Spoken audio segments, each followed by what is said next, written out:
Les entreprises internationales sont parfois confrontées à un dilemme, faire des campagnes de communication globales ou des campagnes purement locales.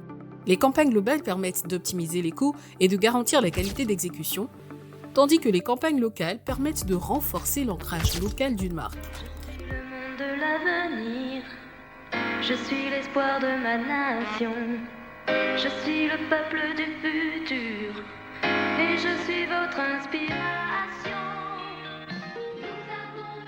En 2001, Coca-Cola avait fait le choix de déployer des campagnes spécifiques dans certains de ses marchés, dont la Côte d'Ivoire. L'agence McCann Erickson y était chargée de la conception et de la mise en œuvre de cette campagne. La campagne était principalement destinée aux habitants de la ville d'Abidjan, qui concentre l'essentiel de l'activité économique en Côte d'Ivoire. Quel thème pourrait toucher les Ivoiriens, et plus spécifiquement les Abidjanais, et leur permettre de se connecter à la célèbre marque d'Atlanta ? Les équipes de McCann ont réussi, à partir d'études réalisées auprès de profils variés de consommateurs, à ressortir un point fédérateur qui deviendra le socle de la campagne de communication. Indépendamment de la variété des profils, les Abidjanais éprouvaient une grande fierté à vivre à Abidjan. Pour eux, Abidjan était la ville la plus importante du monde, où l'on ne s'ennuyait jamais et où l'on pouvait trouver tout ce que l'on souhaitait. Vivre à Abidjan, c'était aussi adopter une identité culturelle avec le nouchi, le français à l'ivoirienne et un dress code très moderne. Quelle campagne pouvait être développée à partir de cet insight ? Les équipes de McCann ont réfléchi à trouver le lien entre la magie de la ville d'Abidjan et celle de Coca-Cola. La marque Coca-Cola promeut l'optimisme et la joie de vivre. En effet, l'on ressent de la joie et de la satisfaction lorsqu'on étanche sa soif avec un Coca-Cola bien glacé autour d'un repas ou avec ses proches. Le lien était désormais évident. Tout comme Coca-Cola, Abidjan procure de la joie et de la satisfaction à ses habitants.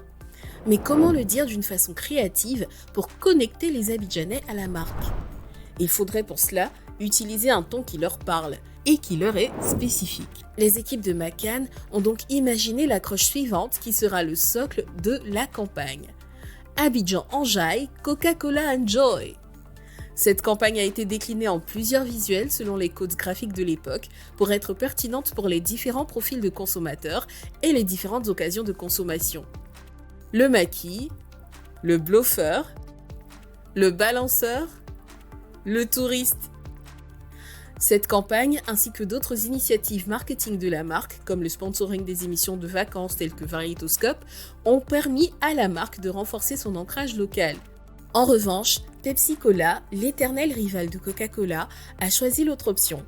La marque a déployé de grosses campagnes globales durant des événements sportifs de grande audience, avec spots publicitaires dignes de films hollywoodiens, incluant des stars de la musique et du sport.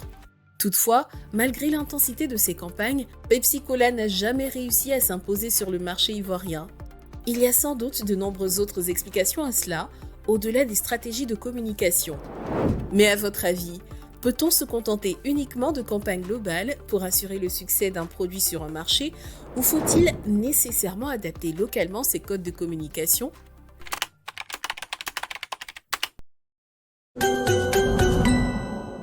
Apprendre pour grandir.